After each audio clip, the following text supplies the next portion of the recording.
அவருடைய கட்சி எல்ஜேகேவை சார்ந்த இன்னொரு வேட்பாளர் அண்ணன் ஜெயக்குமார் அவர்களுடைய வெற்றியும் வந்து ஏறக்குறைய உறுதியாகிவிட்டது.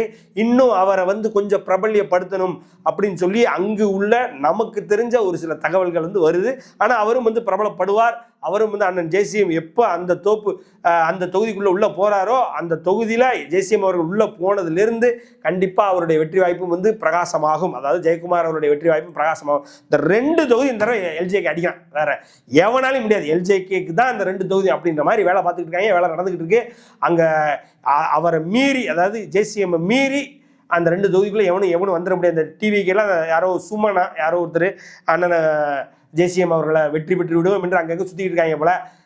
டிவிக்கெல்லாம் அங்கே பிக்சர்லேயே இல்லைன்றாங்க. அதெல்லாம் வேற கதை. நானும் போய் பார்த்தேன். அங்கங்கே விஜய் போஸ்டர் ஓட்டியிருக்காங்க, விஜய் பேரை சொல்லி அங்கங்கே நாலு சுற்றிட்டு இருக்காங்க. ஒழிய உண்மையான கள நிலவரம் என்ன சொல்லுது அப்படின்னா ஜெய்சிஎம் தான் அப்படின்ற மாதிரி சொல்லுது. ஸோ எப்படி பார்த்தாலும் அவர் வென்று விடுவார். அவர் வென்றுட்டார் அப்படின்னா அவருடைய அடுத்த இலக்குன்றது மிகப்பெரிய இலக்காக இருக்குது.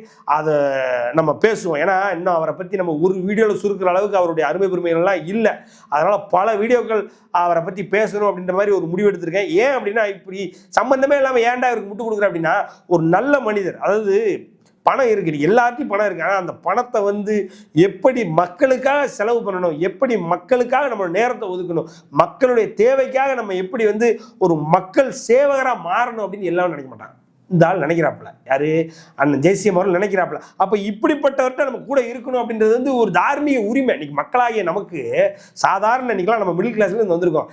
யாரை தூக்கி விடணும் யாரை தூக்கி விடக்கூடாது நம்ம தெரிஞ்சுக்கணும். ஒருத்தன் நல்லா சம்பாதிச்சிருப்பான் ஆனால் மக்களுக்கு எதுவும் கொடுக்க மாட்டான். ஒருத்தன் சம்பாதிக்க மாட்டான் ஆனால் மக்களை வச்சு சம்பாதிக்கணும்னு வருவான். ஆனால் ஒருத்தன் நல்லா சம்பாதிச்சிருக்கான் ஆனாலும் மக்களுக்கு கொடுக்கணும்னு வரான் அப்படின்னா அவனை தூக்கி விடு. அப்படித்தான் இவரை தூக்கி விடணும்னு இன்றைக்கி நான் களத்தில் நிற்கிறேன். அதனால் அண்ணனை பற்றி இன்னும் நிறைய பேசிக்கிட்டே இருப்போம். இன்னும் நான் நிறைய தகவல்கள் அவரை பற்றியான உண்மையான உரத்தான தகவலை நான் கொடுக்குறேன். நன்றி, வணக்கம்.